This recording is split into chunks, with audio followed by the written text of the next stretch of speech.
Paman sakulat mawazihu faulaika humul muflihun. Karena siapa yang mempertimbangkan kebaikannya dia beruntung.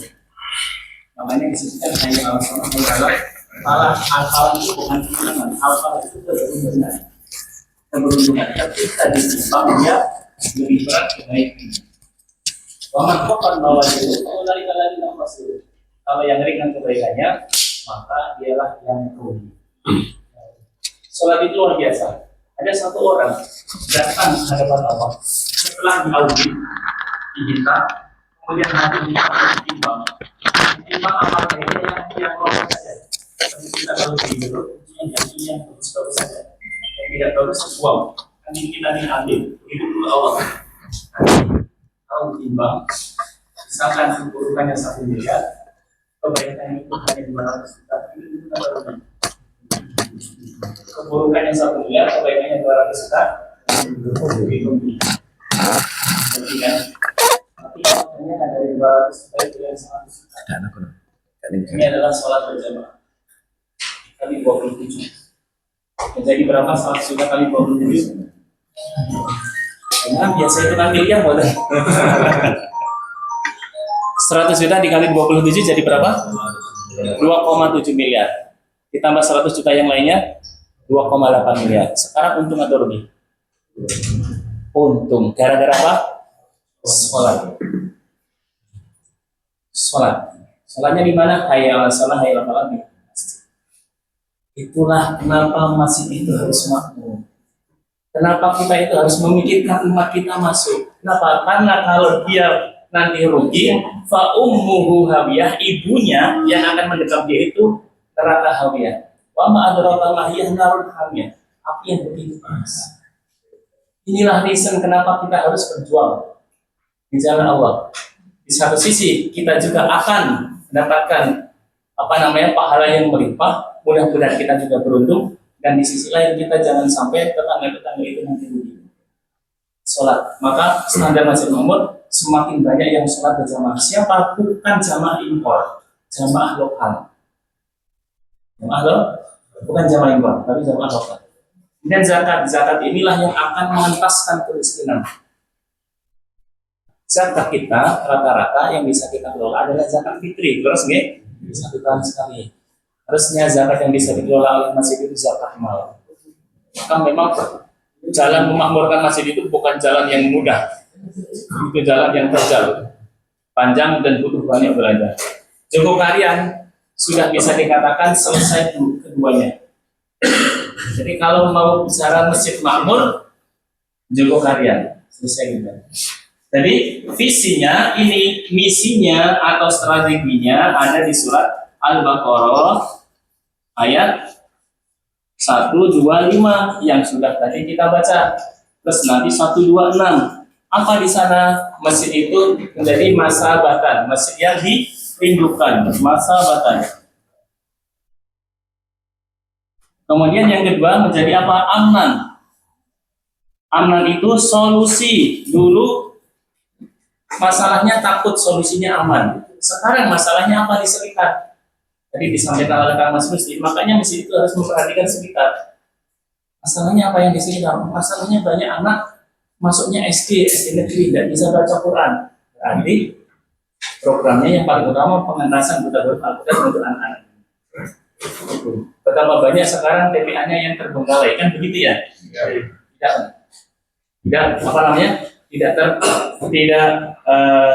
terlaksana dengan kita harus paham solusinya apa, masalahnya apa, kita hadirkan solusi. Yang masih transit berarti masalahnya apa bagi para musafir muslim? Oh, orang mukmin itu kemana-mana itu bikinnya masjid, sampai mau beristirahat saja mikirnya cari masjid. Itu yang harus kita terima, jangan sampai kita usir. Yang masjid mengatakan harus pipis sudah mau masjid, kan begitu kan? Akhirnya dia pergi ke tempat lain. Padahal dia orang mukmin, masabatan. Ya, nanti dicek di 125 Al-Baqarah sampai 126. Yang ketiga, nanti di 126 itu pusat rezeki, rizkon. Makan. Para sahabat itu kalau nggak punya makanan, carinya kemana? Masjid. Kata Rasul, para sahabat Ansor yang panen kurma, silakan gantung di pojok-pojok masjid. Balik badan setelah Isya itu Rasul mengatakan, duhai para sahabat yang punya kelebihan makanan, silahkan ajak sahabat untuk pulang makan bersama. Makanan 2 orang cukup untuk 3 orang, makanan 5 orang cukup untuk 6 orang. Sosialnya jalan. Ini misinya. Nah, visi misi ini, tujuan mulia ini tidak akan bisa tercapai kalau hanya single fighter, 1 orang saja. Maka butuh tim. Timnya nanti dikelola dengan struktur. Bisa dipahami ya? Bisa dipahami. Struktur. Di sinilah nanti butuhnya struktur. Gak mungkin bisa. Contoh misalnya di tempat kami, di masjid kami itu, kalau bicara misi ya, jadi misinya nanti diturunkan dari sini. Misinya. Kalau masa batan ini tempat yang dirindukan harus wajib. Wajib dengan akhlak takmirnya itu menjadi teladan. Kalau orang ingin lihat orang Islam yang soleh, siapa yang lihat takmirnya? Orang Islam yang paling meramah, siapa yang lihat takmirnya? Orang Islam yang gampang bantu, siapa yang lihat takmirnya? Jangan lihat takmir, bayar utang nggak belum bayar misalkan gitu. Jadi jangan sampai orang lihat takmir itu seperti zaman dulu, orang yang paling soleh siapa? Ya lihat nabinya. Lihat nabi itu sempurna. Meskipun kita sebagai manusia kita tidak bisa sempurna, tapi berusaha. Lihat orang yang paling baik adabnya siapa? Ya takmirnya. Jadi takmir itu adalah representasi dari Islam. Apalagi non-Muslim, mereka tidak baca Quran. Orang Islam yang umum pun mereka tidak baca Quran pun tidak paham. Maka mereka lihat siapa? Takmirnya. Mereka mau ke masjid karena lihat takmirnya. Mereka tidak mau ke masjid karena takmirnya juga. Itu yang paling utama. Nah, kemudian di tempat kami salah satu misinya, karena di tempat kami itu masjidnya itu di satu perumahan, di tengah-tengahnya ada masjid. Perumahannya hanya satu jalan seperti ini. Jadi di tengah-tengah itu ada masjid. Saya di perumahan lain, bisa dibayangkan ya, saya di perumahan lain yang juga satu jalan saja. Di luar itu sudah banyak masjid besar. Kalau Pak Bibit mana Pak Bibit? Oh, Pak Bibit kan Purbayan ya Pak Bibit ya.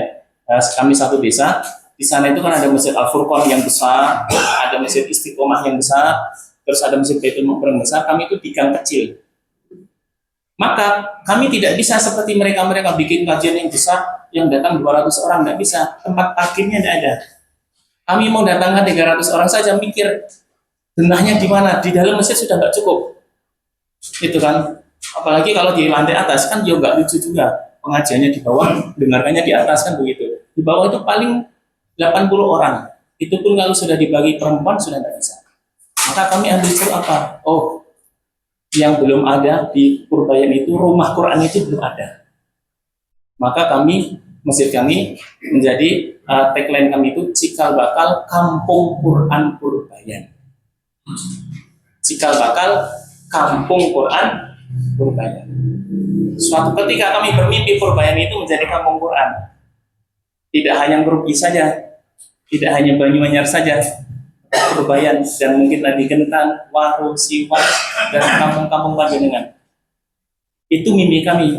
Nah sekarang ini, maka kami harus pembuktian diri. Di tempat kami, TPA-nya harus paling maju. Alhamdulillah 3 tahun ini dikelola dengan luar biasa. Tim Qurannya Masya Allah, hampir setiap hari itu memikirkan itu. Sekarang posisi kami itu sampai nolak santri, overload tempatnya, overload pengajarnya. Jadi kalau mau jadi santri di tempat kami itu harus intent dulu, berbayar. Dan yang datang tidak hanya dari tempat sekitar saja. Ada 2 program reguler sama program akselerasi. Program reguler itu sudah 60-an. Program akselerasi itu ada sekitar 30, 60, 70 yang pertama itu.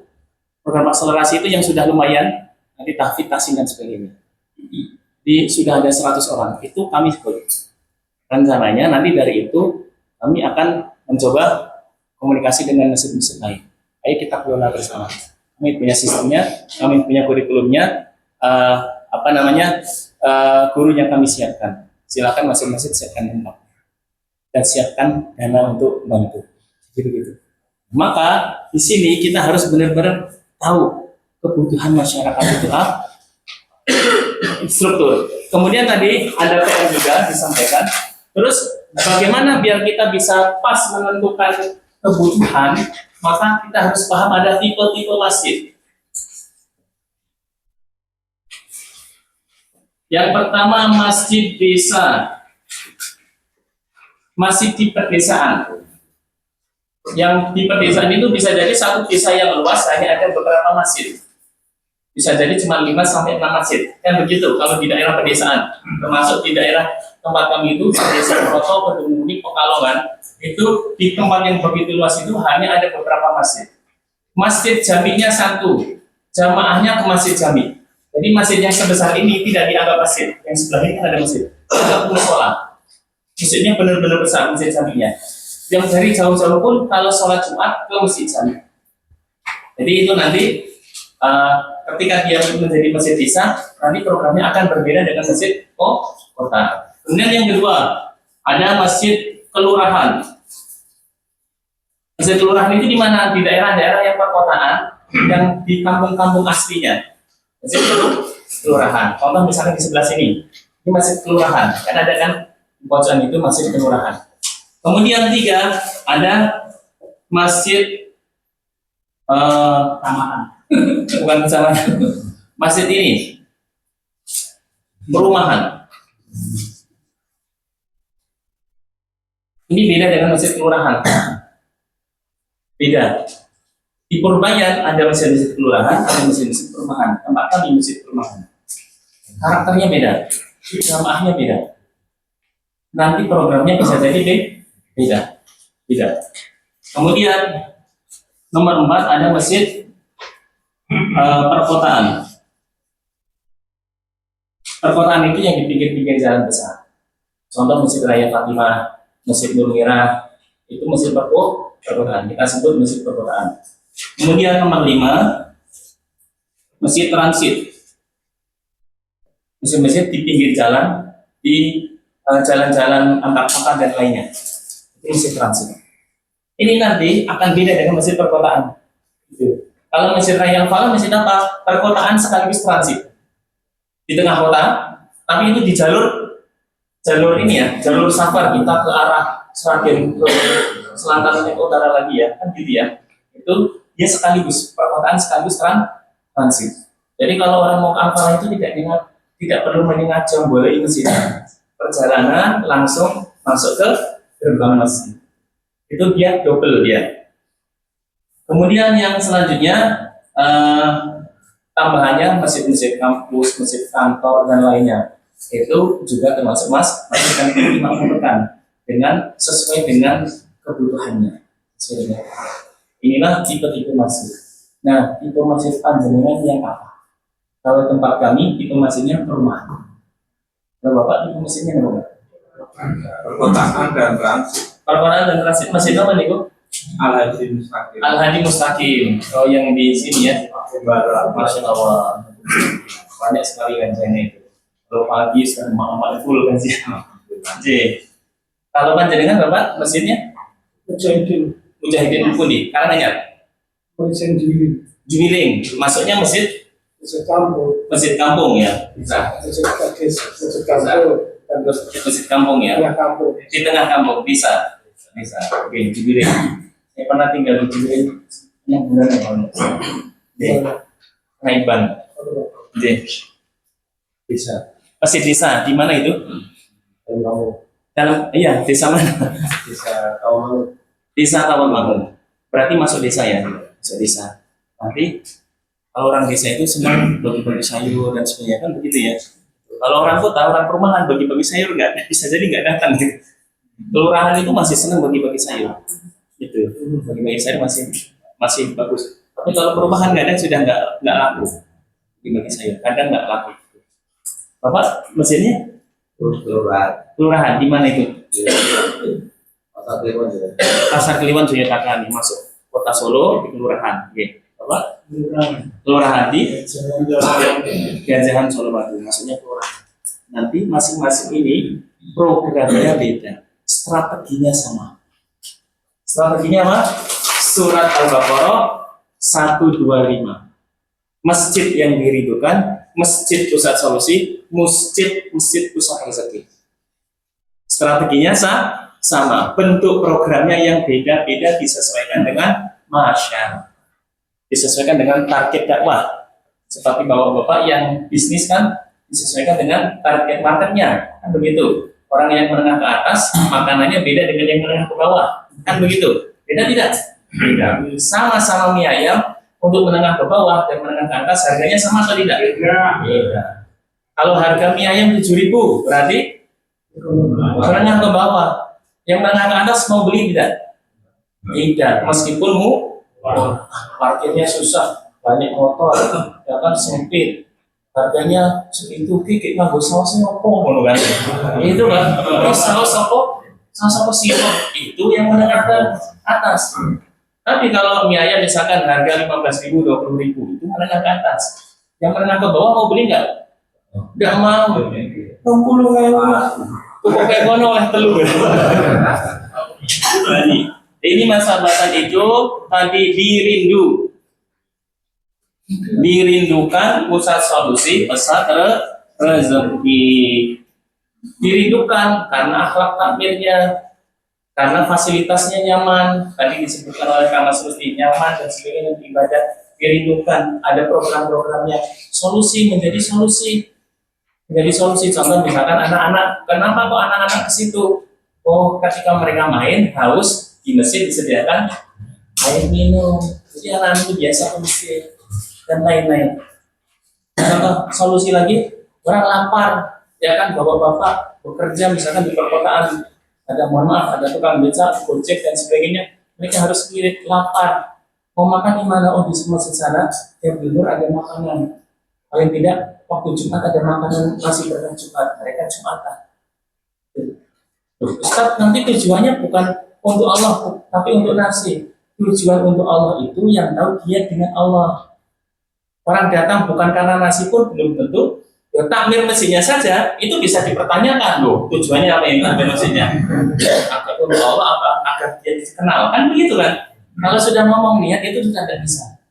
Gitu. Jadi makanan di masjid itu penguatan akidah, bukan pendanggalan akidah, bukan bid'ah. Sudah ada di 125, 126. Pusat rezeki, bukan bid'ah. Nggak paham ini saja. Zaman Nabi nggak ada, cuman namanya bukan nasi berkah Jumat. Ya kan? Kambing datang ke masjid makan-makan bareng. Ada tidak? Ada, hadisnya banyak. Kan begitu. Nabi diundang ke rumah, datang ke sana, atau orangnya datang ke masjid bawa makanan makan bareng, ada. Kajian ada tidak di zaman Nabi? Ada. Kan ada kan zaman Nabi sering memberikan tausiah, memberikan pengajian. Meskipun tidak disebut pengajian Ahad pagi. Disebut tidak? Tidak. Sekarang ada tidak Ahad pagi? Ada. Semuanya kan melakukan kan? Kita bukan? Bukan. Inilah. Jadi apapun programnya, strateginya jadi clear nih di sini. Sebelum kita melangkah ke struktur. Jadi visinya clear, misinya clear, visinya menjadi masjid makmur dengan dua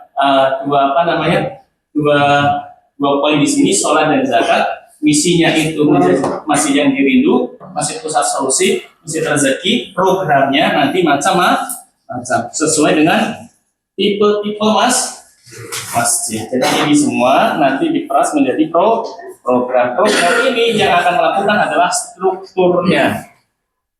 Struktur. Oke, mau difoto? Saya tak mikir dulu ya, nanti biar tidak terkenal.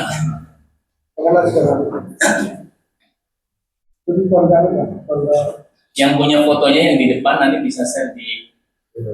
Nanti kalau perlu setelah selesai foto dari awal bisa ya. Oh ya. Nah, tipe-tipe masjidnya sudah saya jelaskan. Sekarang kita masuk ke struktur. Pertama, masjid adalah organisasi, digunakan untuk sholat jamaah, bukan untuk sholat munfarid.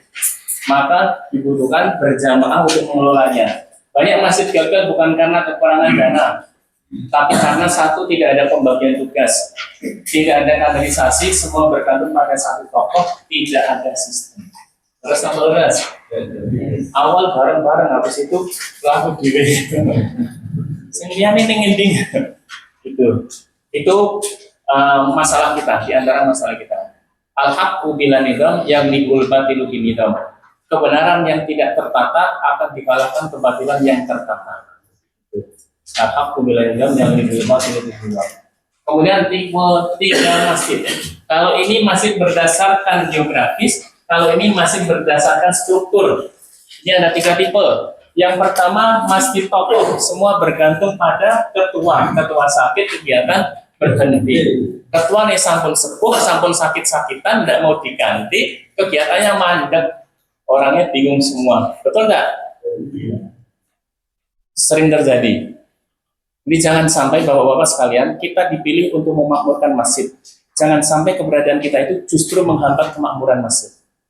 Jangan sampai. Maka ketika saya dipilih, pertama di antara klausul saya minta periode.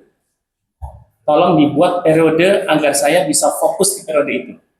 Maka diberikanlah 5 tahun ya. Saya tawar 3 tahun saja gitu. 3 tahun saja. Akhirnya deal 4 tahun.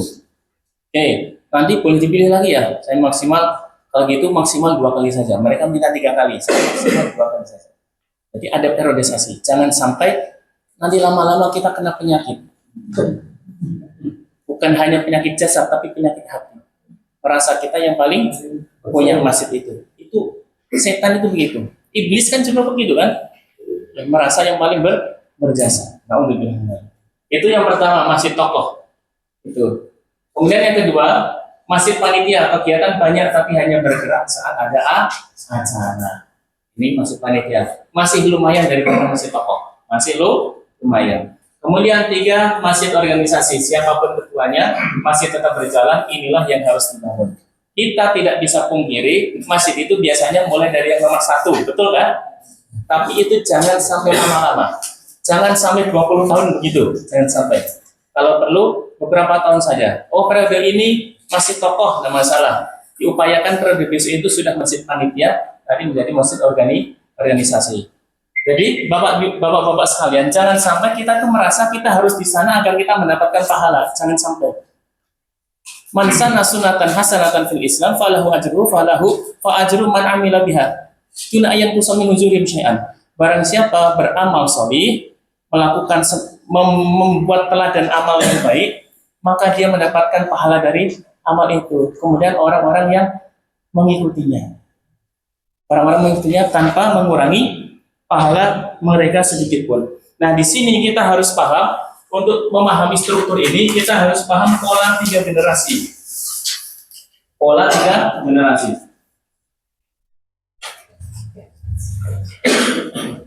Rasulullah SAW bersabda, ini saya ambil dari sabda Rasul, khairun nasi qarni, sumaladina yalunahum, sumaladina yalunahum. Sebaik-baik manusia adalah generasi.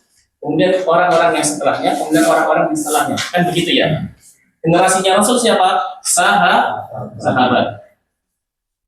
Generasi setelah sahabat, tabi'in. Generasi setelah itu, tabi'in. Sahabat dipimpin Rasul, tabi'in dipimpin sahabat, tabi'in dipimpin oleh tabi'in. Kan begitu. Pertanyaannya, Roma dibebaskan kapan? Di zaman ini? Ketika Rasul memimpin?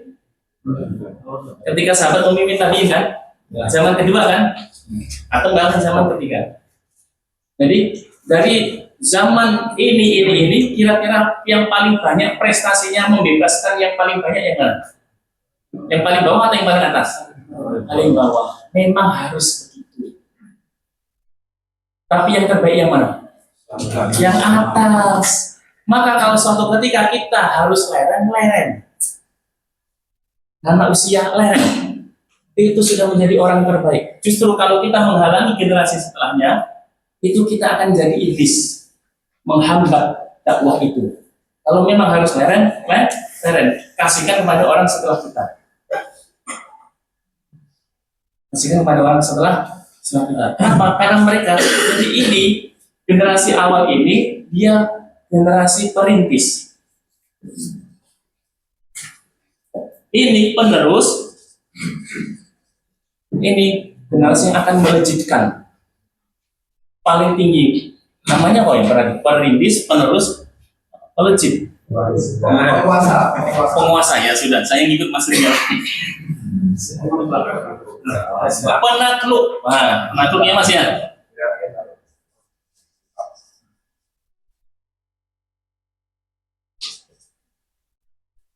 Kalau yang perintisnya nggak mau diganti, malah menghalangi penerus, suatu ketika tidak akan pernah ada penaklukan. Purbayan tidak akan pernah jadi apa namanya? Tadi saya bilang itu kampung Quran. Kalau kami yang merintis tidak mau diganti, kita itu menyiapkan pemimpin setelah kita. Jadi inilah mesin tokoh itu tidak apa-apa di awal, tapi nanti kemudian dilanjutkan menjadi panitia, menjadi mesin organisasi. Kita ini estafet, bukan kita berhenti di kita, bukan berhenti di kita. Kita itu lillahi ta'ala. Allah taruh kita di belakang, Allah taruh kita di depan, Allah taruh kita di samping, Allah taruh kita di sisi kiri dan sebagainya. Itu kita ikhlas. Kita ya. Kalau ketika kita sudah membangun, orang tidak mengakui kita, tidak masalah. Masalah. Allah mengakui amal soleh kita. Jadi bapak-bapak sekalian, di sini saya yakin ada yang generasi perintis, ada yang generasi penerus. Nah, generasi penakluk ini yang belum ada. Kenapa? Karena biasanya di generasi penerus ini saja sudah banyak masalah. Begitu. Generasi penerusnya malah udur-uduran sama yang ini. Kan begitu. Nah, biasanya saya sampaikan bagaimana pola interaksi ke bawah ke atas dan ke atas ke bawah ini harus diatur. Pola interaksi dari atas ke bawah dan bawah ke atas itu harus diatur. Ngaturnya juga dengan hadis. Laisa minna man la yukrimu kibarana wala laisa minna man la yarhamu saghirana wala yukrimu kabirana. Bukan dari golongan kami orang yang tidak menyayangi yang di bawah dan tidak memuliakan yang di atas. Berarti kalau ke bawah itu sayang, kalau ke atas hormat. Yang sekarang yang terjadi, yang atas tidak sayang sama yang bawah tidak bisa menghormati yang atas. Dua-duanya salah semua. Tapi kalau yang atas itu bisa menyayangi yang bawah, bukakan jalan. Program ini bagus, saya menjadi pelindung. Kalau ada sesepuh lain yang ngomong, biar saya jadi tamengnya. Yang bawah juga hormat pada yang atas. Terima kasih sudah membuatkan jalan kepada kami. Ini kami memang sekarang TPA-nya 100, zaman panjenengan itu mungkin belum ada, tapi memang zaman panjenengan itu dulu masalahnya bukan TPA. Masalahnya ketika mau bangun masjid, orang-orang masih menolak, kan begitu. Di sana masih ada titik-titik untuk miras, titik-titik masih ada sendiri. Maka yang perintis ke bawah itu harus sayang. Yang ke bawah sayang, yang ke atas hormat. Dari hadis Rasulullah SAW, pola 3 generasi. Ini harus dicamkan. Nanti teman-teman yang masih muda jam 11. Teman-teman yang masih muda tanamkan. Kita harus hormat pada, dan kita memang pencapaiannya harus lebih banyak. Kalau pencapaiannya mundur berarti kita gagal, kan begitu. Memang pencapaian kita harus lebih banyak, tapi bukan berarti ketika kita mencapai lebih banyak itu kita lebih baik daripada pendahulu-pendahulu kita. Bukan berarti begitu. Tapi pendahulu-pendahulu kita itu jauh lebih baik daripada kita. Kenapa? Karena mereka dapat pahala kita tidak dapat pahala mereka. Kan begitu. Jadi ini pola 3 generasi, 3 tipe masjid. Kemudian fungsi utama takmir. Ini sekilas saja. Takmir bukan sekedar penjaga masjid, tapi adalah penjaga ibadah, sholat berjamaah di masjid, penjaga ilmu, ada kajian TPD, penjaga jamaah, data jamaah, pembinaan jamaah, pelayanan jamaah, penjaga aset umat, bangunan tanah wakaf keuangan, penjaga aset depan masjid, kaderisasi, regenerasi, pengembangan. Ini tugas takmir. Takmir itu luar biasa. Makanya pahalanya nanti di padang mahsyar, ketika semuanya serba putih, tidak ada bangunan, tidak pakai alas kaki, tidak pakai pakaian di sana akan ada naungan. Salah satunya untuk para tamu masjid. Kenapa sudah berjibaku? Rajulun qalbuhu mu'allaqatun bil masajid. Orang yang hatinya terikat di masjid. Jadi sekarang ini itu sebenarnya kita itu sedang berniaga dengan Allah. Kita itu sedang meraih Allah agar kelak nanti mendapatkan naungan. 50.000 tahun, bayangkan. Menunggunya saja 50.000 tahun. Belum nanti auditnya. Audit satu-satu. Belum nanti penimbangannya. Nunggu syafaat kubro, kemudian audit satu-satu. Setelah diaudit, bukunya dikasihkan, ada yang dari kanan, ada yang dari kiri. Setelah itu ditimbang, nanti setelah itu baru lanjut perjalanan. Mudah-mudahan dengan masjid ini kita mendapatkan naungan di padang mahsyar, kita boleh minum dari telaga Al-Kautsar, dan kemudian melintasi sirotnya dibantu oleh cahaya yang luar biasa dan kecepatan luar biasa sampai ke jalan. Allahumma amin ya rabbal alamin. Ini kendaraan kita. Nah, kita masjid. Kemudian struktur ideal masjid. Satu, ada pembina, ketua takmir, sekretaris, bendahara. Ada pembina, ketua takmir, sekretaris, bendahara. Pembina, ketua takmir. Saya kira sudah mau diingatkan. Sekretaris bendahara. Sekretaris bendahara. Ini inti. Intinya inti. Ini harus selesai visi misi. Jangan sampai ini malah udur-uduran. Bendaharanya nggak mau mengeluarkan uang. Pecat saja. Ini kita butuh apa namanya? Untuk dana sosial. Ada yang sakit. Pak Bung mengeluarkan. Ini harus selesai visi misi. Selesai visi misi. Kemudian selanjutnya level 2-nya ada ketua-ketua bidang. 1, 2, 3, 4. Atau berapa? Bukan clue ya. Apa namanya? Prinsip yang saya pegang, sesuaikan jumlah bidang dengan jumlah leader. Sesuaikan jumlah bidang dengan jumlah leader. Kalau leadernya hanya ada 4, bikin 4. Boleh digabung-gabung yang ini.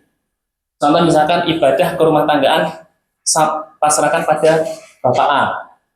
Kalau di tempat kami itu apa namanya tahun kemarin itu ibadah dan kerumah tanggaan kami pasrahkan kepada Bapak Suryo.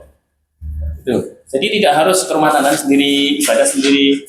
Nanti banyak orang yang sebenarnya tidak kompeten dimasukkan ke situ, akhirnya tidak kerja.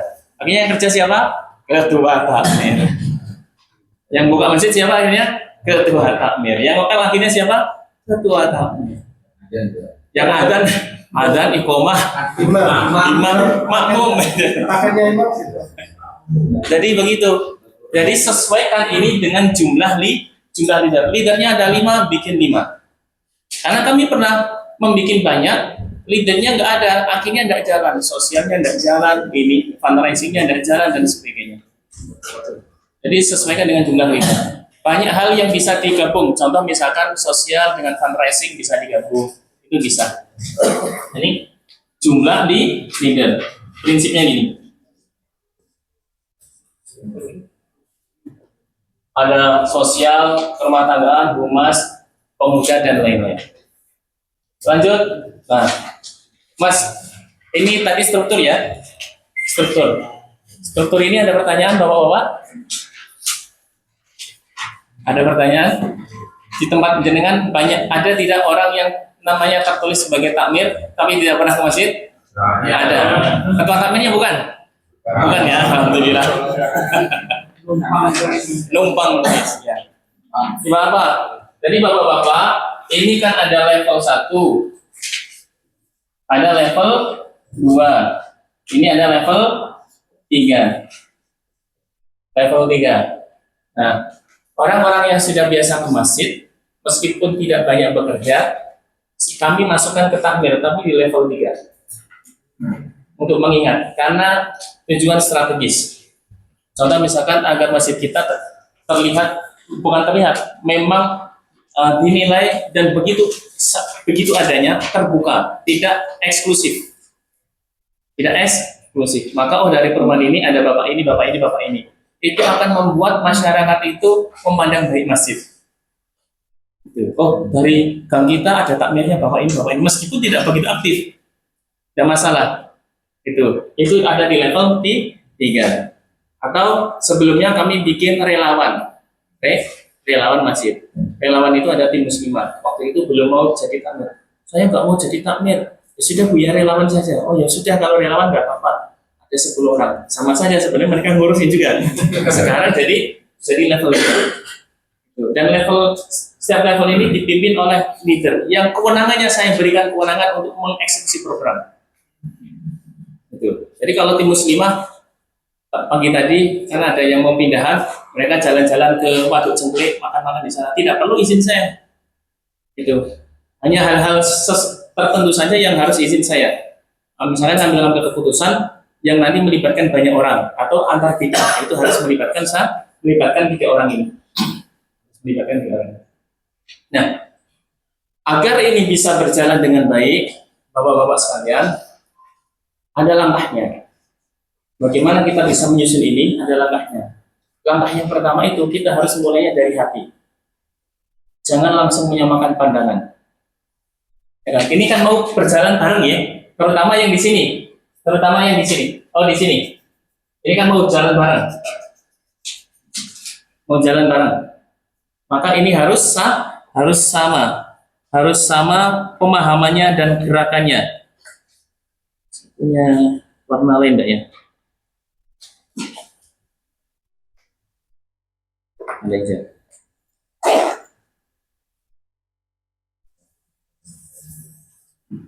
Ini harus sama gerakannya, tapi tidak bisa kita itu langsung menyamakan gerakan. Sebelum samakan gerakan, samakan pandangan. Tapi kita tidak bisa langsung menyamakan pandangan. Sebelum samakan pandangan, tautkan hati, saling mencintai. Ini kalau tidak saling mencintai, tidak bisa. Saling hormat, saling mencintai. Dan itu dimulai dari ketuwataknya. Watak harus saling mencintai. Jangan sampai kita membicarakan orang-orang ini di luar, bicara keburukannya. Namanya tidak mencintai. Ini luar biasa. Ini para pejuang nih. Bapak-bapak kalau pernah lihat film atau cerita, ada seorang tokoh kan punya banyak circle satunya. Itu benar-benar dijaga. Solidaritasnya kuat. Ini di sini. Dicintai, sampai dicintai. Tempat kami itu sampai ada yang benerin genteng. Jatuh, Masya Allah. Jatuh, kemudian sakit. Di rumah sakit itu kita kawat. Sampai kemudian rumahnya itu direnov bareng-bareng.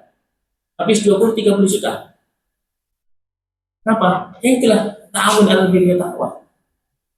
Apalagi ketua.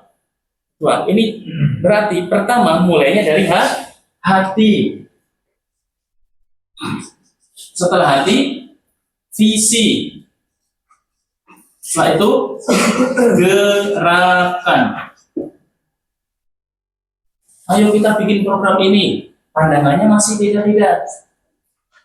Ayo kita samakan pandangan, diskusi. Masih tidak saling suka gara-gara jamaah pengajian di tempat yang berbeda. Bisa tidak? Bisa. Dari komunitas yang berbeda. Nah, sekarang ini rata-rata kalau komunitasnya beda, itu langsung benci. Tidak mau dengan itu, tidak mau dengan itu. Rata-rata begitu. Saya sampaikan, komunitas pengajian kita itu adalah tempat kita belajar seperti kampus-kampus. Kalau sudah ke masyarakat, ke masjid, sudah tinggalkan itu. Kita untuk Allah Subhanahu wa Ta'ala. Coba bayangkan kalau misalkan Mas Tiga ini kan di atas ini kan kantor ASA yang Mas Tiga ya. Ada yang lulusan, misalkan ada lulusan UI, lulusan UGM, lulusan UNDIP dan sebagainya, lulusan UNS. Coba kalau masing-masing lulusan itu membanggakan alma maternya, oh aku UNDIP sini, nggak usah sama yang UGM. Kira-kira organisasinya jalan baik tidak? Tidak jalan baik. Itu yang terjadi di masyarakat. Yang madhab Syafi'i dengan madhab Hambali itu nggak akur. Yang Asy'ari dengan yang Asari nggak akur. Apalagi yang Maturidi dipojokkan. Padahal sosok Maturidi lah yang dulu membebaskan Konstantinopel. Muhammad Al-Fatih itu Hanafi, Sufi, Jihadi, Maturidi. Dapat hadis dari Rasulullah, sebaik-baik pemimpin. Saya bukan Maturidi, tapi saya cinta beliau. Saya bukan Hanafi, tapi saya cinta beliau. Saya bukan Sufi, tapi saya cinta beliau. Orang yang mendapatkan hadis dari Rasulullah SAW sebaik-baik pemimpin adalah pemimpin itu sebaik-baik pasukannya, Sufi, Jihadi, Hanafi semua, Maturidi semua, sebaik-baik pasukan pada waktu itu. Bagaimana kita masih akan mengunggul-unggulkan manhaj kita? Bagaimana? Kita aja nggak pernah dapat hadis dari Rasulullah SAW, itu sudah dapat hadisnya. Itu penyakit-penyakit itu yang harus hilang dari para takmir masjid.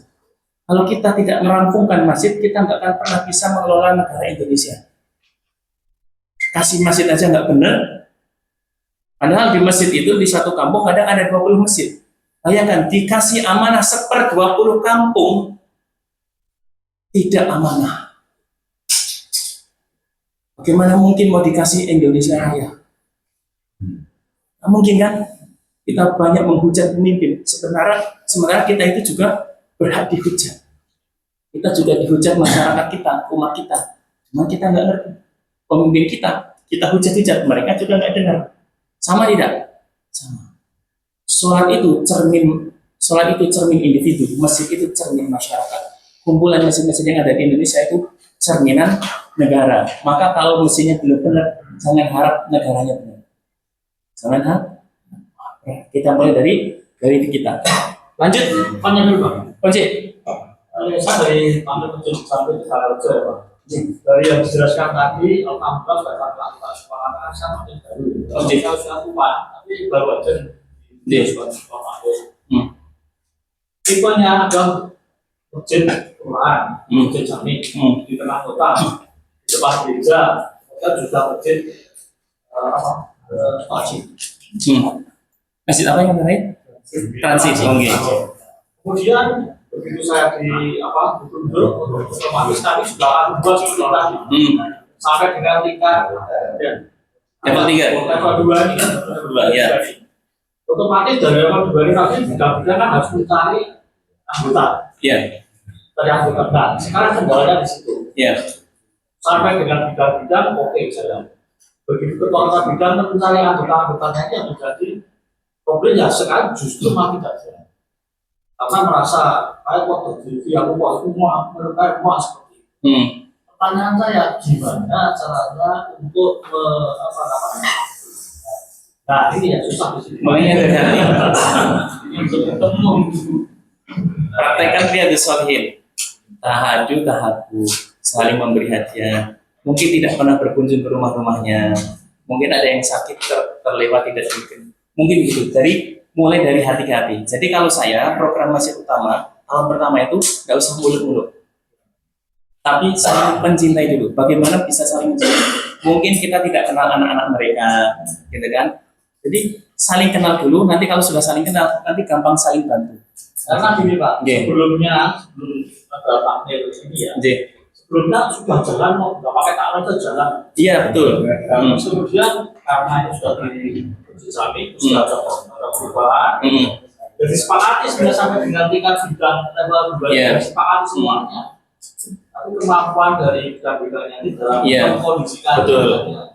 Nyusun sendiri atau disusunkan? Bareng-bareng. Nyusun bareng-bareng. Ya. Saran saya nanti kalau suatu ketika akan ada yang ditunjuk, itu minta saya diberi kewenangan untuk menyusun sendiri. Karena kalau sudah bareng-bareng, orangnya macam-macam dimasukkan, nah itu yang macam-macam itu mengelolanya jauh lebih susah. Ya berarti berarti harus lebih sabar Pak. Atau mungkin bisa jadi kalau di pola 3 generasi, rata-rata di sini ke sini itu nggak beres, dari sini ke sini itu nggak jadi. Maka di sini harus ada generasi transisi.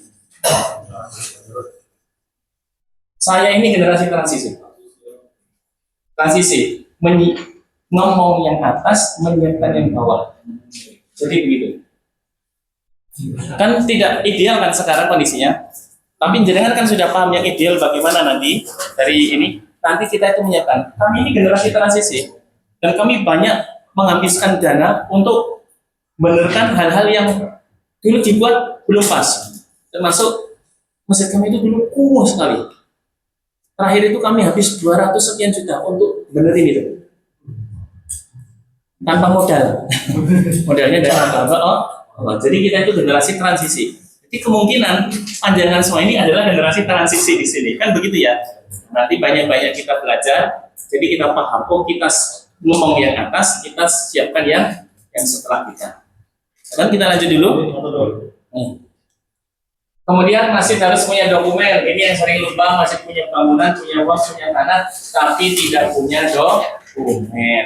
Dokumennya apa? 1. SK takmir. SK takmir harus jelas dari pembina atau di atasnya ada yayasannya. Itu wakif ke nadir. Nadirnya itu sebagai yayasan, nadirnya menunjuk takmir. Kenapa? Biar tidak ada takmir seumur hidup. Bisa dihentikan sesuai dengan periodenya gitu. Kemudian dokumen keuangan rekening masjid ini harus punya. Rekening masjid kami sudah punya. Jadi kalau orang mau nyumbang, kalau rekeningnya itu atas nama masjid itu mereka lebih keras daripada rekeningnya atas nama Syakir Hashim. Itu lebih keras. Itu. Kenapa? Karena sekarang banyak penggelapan dana. Bahkan sampai tidak hanya orang umum, orang masjid pun begitu. Gitu. Buku kas, laporan keuangan. Itu yang diminta untuk jadi bendahara yang bersedia membuat ini. Kemudian dokumen aset AIW, akad ikrar wakaf, sertifikat wakaf, IMB, PBG jika ada inventaris. Ini dokumen minimal masjid sudah ada nih di sana nih di handout antum. Kemudian kita masuk ke legalitas tanah wakaf. Ini penting sekali.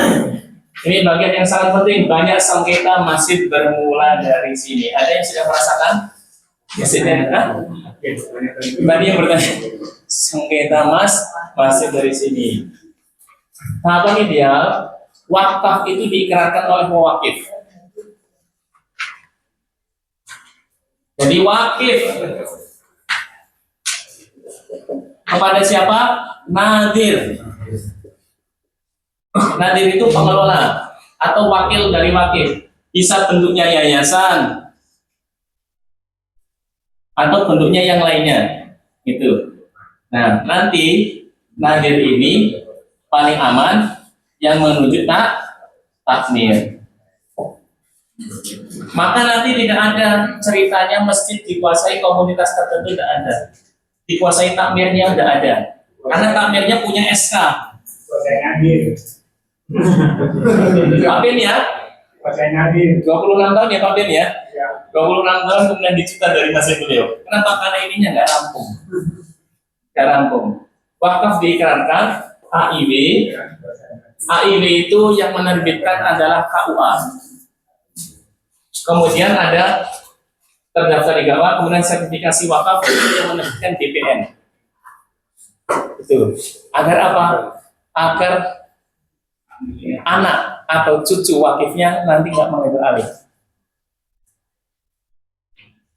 Diwakafkan oleh mbahnya, diambil alih cucunya, karena ternyata ketika dicek sertifikat tanahnya masih di rumah. Takmirnya tidak ngurus. Es didol wae di hidung. Itu jenenge cucu durhaka gitu. Memutus kan itu, memutus amal mbahnya. Banyak tidak yang begitu? Ada. Ada.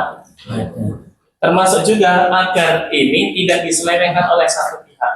Jadi lihat legalitas itu penting. Nah ini ilmu menguasai sebuah masjid.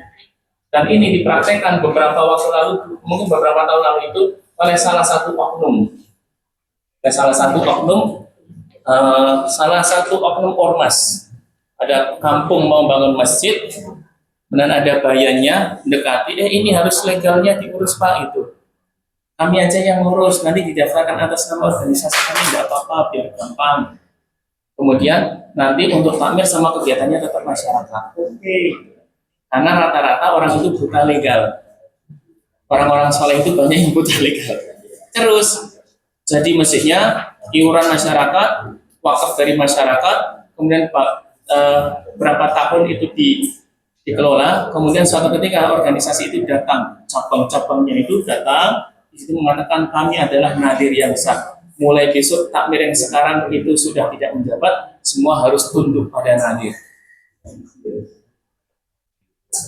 Itu ceritanya, kejadian nyata. Terus di antara mereka yang curhat pada saya, ini gimana? Saya bilang itu bisa diurus lewat apa? Lewat pengadilan agama.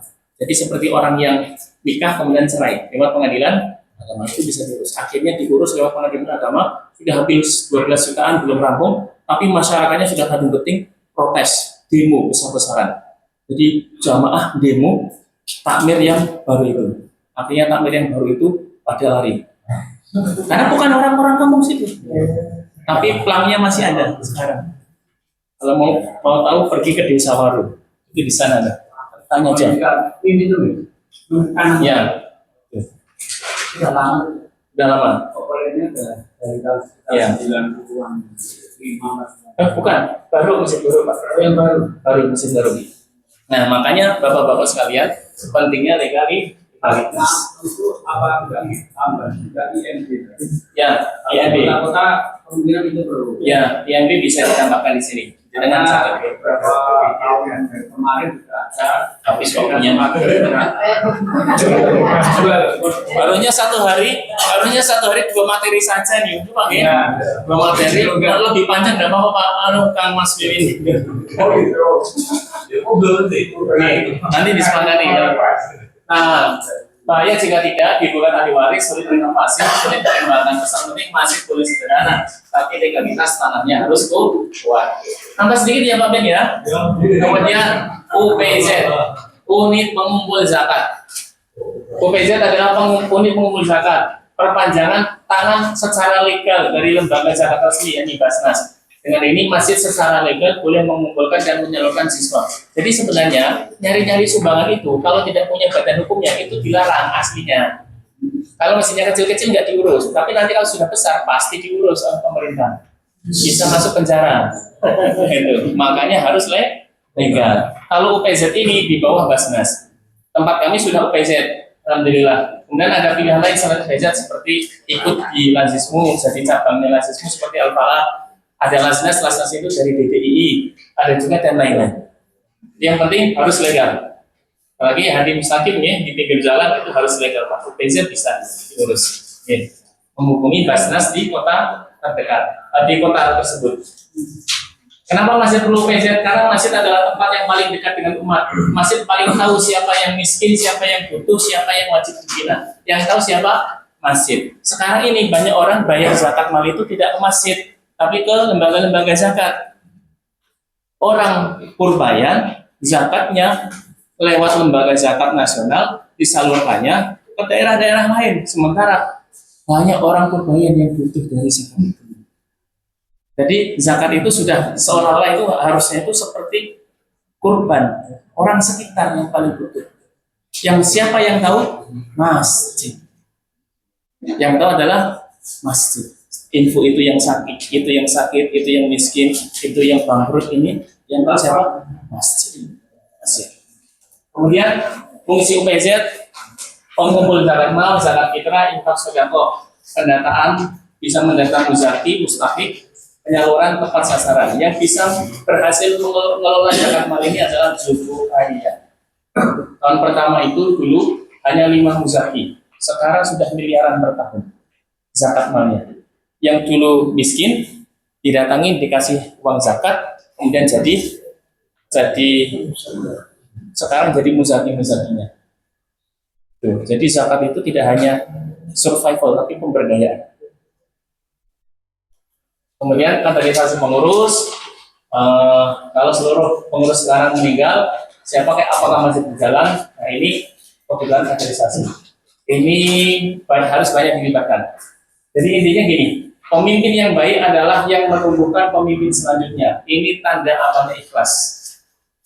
Pemimpin yang jahat adalah pemimpin yang mematikan potensi para pemimpin selanjutnya. Ini amalnya tidak ikhlas, tanda amalnya tidak ikhlas. Seperti iblis kemudian iblis kemudian menyingkirkan Adam. Jadi jangan sampai kita jadi iblis. sudah naik ke langit 1, langit 2, langit 3. Dari ini jadi ketua takmir, kemudian kita menghalangi yang bawah-bawahnya. Itu yang dilakukan iblis. Jangan sampai kita menjadi iblis. Siapa yang paling berpotensi menjadi iblis? Orang yang punya jabatan, terutama jabatan agama, ya kan? Iblis kan punya jabatan itu, menjadi pemimpin malaikat, pasukan malaikat. Yang paling berpotensi menjadi iblis adalah bisa jadi kita ini. Jadi kita ini yang sudah punya, makanya harus hati-hati, harus hati-hati. Rahmat lembaga masjid. Nah, ini pertama ada pengurus, ada kas dan sebagainya. Yang saya sampaikan ini bapak-bapak sekalian bisa jadi tidak selesai dalam 1 hari 2 hari, bisa jadi tahun-tahun. Kami juga ketika bikin susunan pengurus itu tahun pertama begini kita coba, kok nggak pas ya, tahun kedua kita ganti susunannya. Inovasi kita ganti. Ini tahun ketiga ini yang kami rasa paling fit. Intinya adalah sesuaikan bidang dengan jumlah leader. Ada berapa leader yang siap pimpin, yang lainnya ikutkan leader itu. 1 leader bisa ngelola 2 bidang, tidak masalah. Bisa. Penutup. Bangunan masjid bisa berdiri karena semen dan batu. Namun kemakmuran masjid hanya bisa berdiri di atas organisasi yang sehat, legalitas yang kuat, dan kaderisasi yang berkelanjutan. Makaten dari saya, kurang lebihnya mohon maaf. Ada sesi tanya jawab? Tidak ada pertanyaan? Alhamdulillah. Assalamualaikum warahmatullahi wabarakatuh. Waalaikumsalam warahmatullahi wabarakatuh. Beri aplaus yang meriah untuk pembicara.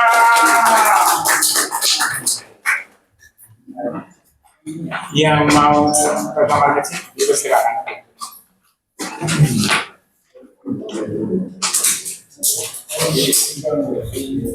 Baik, materi ketiga tambah jelas, tambah jelas, tambah